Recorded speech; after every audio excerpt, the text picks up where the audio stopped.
नमस्कार। आज हम हिंदी शिक्षण के अंतर्गत कहानी शिक्षा या कहानी शिक्षण के बारे में अध्ययन करेंगे। सबसे पहले जानते हैं कहानी का महत्व। जब से मानव ने इस धरती पर जन्म लिया है, वह कहानियाँ पसंद करता आया है। पुराने समय के भित्ति चित्र या साहित्य आदि इस बात के साक्षी हैं कि भारतवर्ष में कहानी कहने की कला भली भांति विकसित हो चुकी थी। लोक कथाएँ, धार्मिक कथाएँ, वीरगाथाएँ इत्यादि इस बात की द्योतक हैं कि पहले मनुष्य के सामाजिक, धार्मिक और सांस्कृतिक जीवन में कहानी का कितना ऊंचा स्थान था। न केवल पहले ही परंतु आज भी जीवन के प्रत्येक क्षेत्र में कहानी के दर्शन होते हैं। क्या साहित्य, क्या चलचित्र, क्या रेडियो, क्या नाटक, सभी जगह कहानी की ही विशेषता या बोलबाला है। कहानी मनोरंजन का सबसे बड़ा साधन है और इसका प्रयोग पाठशालाओं में भी खुलकर किया जाता है। शिक्षा में कहानी का प्रयोग या महत्व। शैक्षणिक दृष्टि से कहानी का प्रयोग अनेकों बातें सीखने के लिए किया जाता है। पढ़ना, सीखना, भाषा का ज्ञान प्राप्त करना, इतिहास, जीवनियाँ, विज्ञान आदि अनेकों ऐसे क्षेत्र हैं जहाँ कहानी का प्रयोग किया जाता है।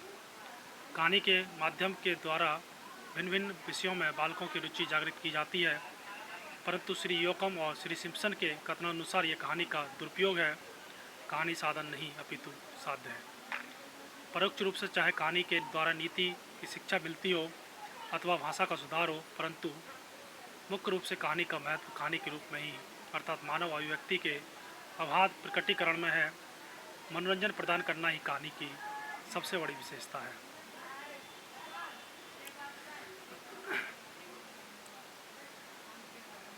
कहा भी गया है, the story can be justified for its recreation values along if a story point a moral well and good. If it improves language habits so much the better, what the story must first of all be a good story and storytelling must be worthwhile for its own sake. Simpson ने ऐसा कहा। अब जानते हैं कहानी शिक्षा के 3 अंगों के बारे में। अध्यापक द्वारा कहानी सुनाना, विद्यार्थी द्वारा कहानी कहलवाना या कहलाना, विद्यार्थी द्वारा कहानी लिखवाना। सबसे पहले हम अध्ययन करेंगे कहानी सुनाना। कहानी सुनाना भी एक कला है। इसमें वर्णन की प्रधानता रहती है।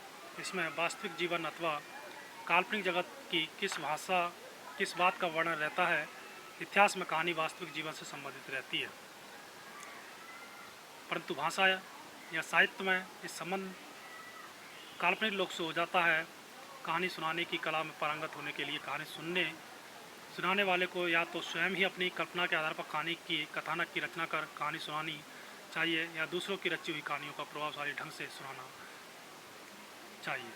स्वयं अपनी कल्पना के आधार पर कहानी की रचना करना तो कठिन कार्य है, परंतु दूसरों की रची हुई कहानी का प्रभावशील ढंग से सुनाने का कार्य तो कोई भी अध्यापक थोड़े से प्रयास से कर सकता है। कहानी सुनाने वाले अध्यापक की विशेषता है। कहानी अच्छी तरह से बालकों को सुनाई जा सके, इसके लिए अध्यापकों में निम्नलिखित योग्यताएं होनी चाहिए।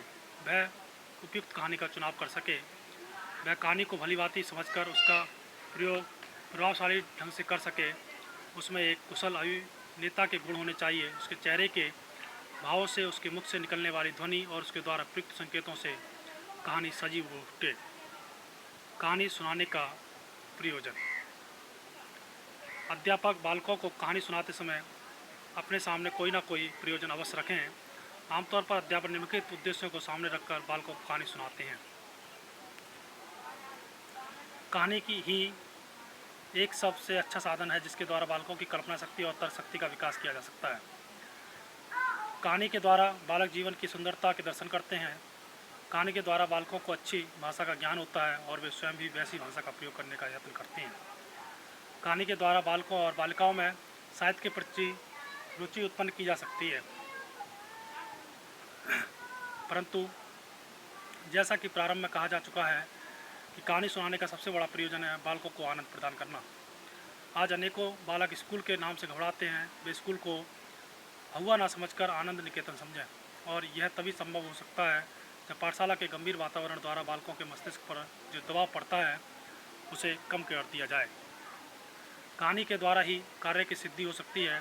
कहानी के द्वारा ही बालक और अध्यापक एक दूसरे के निकट आते हैं और अध्यापक कक्षा में उचित वातावरण निर्माण करने में सफल हो जाता है।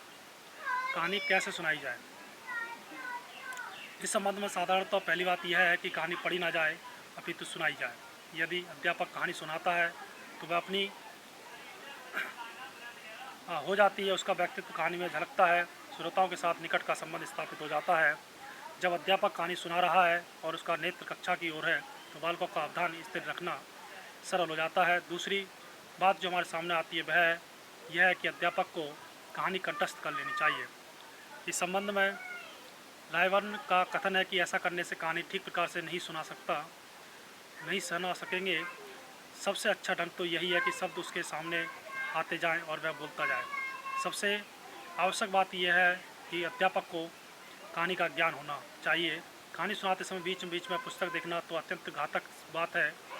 व्यक्ति में अंतर होता है। यदि कोई अध्यापक ऐसा समझता है कि कहानी जवानी याद किए बिना उसका काम ही नहीं चलेगा तो वह ऐसा कर सकता है। अध्यापक ऐसा करे या ना करे, कहानी के अंदर कुछ वाक्य ऐसे होते हैं जिनकी आवृत्ति होना आवश्यक है। ऐसे वाक्यों को अध्यापक को याद कर लेना चाहिए। इस संबंध में के.डी. कादर ने विचार अपने प्रकट किए और कहा, why the story tellers attitude is means her wearing toward the work she it is attempting to do.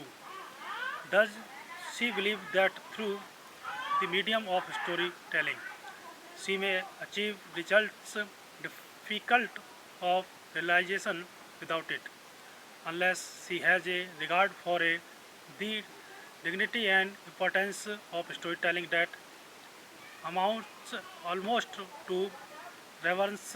She cannot be depended upon to achieve the best result. अर्थात भाषा पर अधिकार होने के साथ साथ अध्यापक के मन में कहानी सुनाने का उत्साह होना चाहिए और यह तभी हो सकता है जबकि उसकी कहानी की क्षमताओं में गहरी आस्था हो। उसे इस बात का दृढ़ विश्वास होना चाहिए कि वह कहानी के द्वारा अपने उद्देश्य की पूर्ति कर लेगा। कहानी के प्रति ऐसी भावना होनी चाहिए कि वह एक सफल कहानी सुनने वाला बन सकता है। अध्यापक कभी कभी हास्य रस की कहानियाँ भी सुनाए, ऐसी कहानियाँ जिन्हें सुनकर बालकों को हंसी आए, जिससे कि बालक पाठशाला को सुख और आनंद को समझ सकें। बड़ी कक्षा के बालकों को यदि कहानी दोबारा सुनानी है तो उसके रूप में कुछ परिवर्तन कर देना चाहिए। उदाहरण स्वरूप कहानी का कोई पात्र अपने मुख से ये कहानी कहे तो कैसे कहेगा, इससे बालकों की कल्पना शक्ति का विकास होगा। धन्यवाद।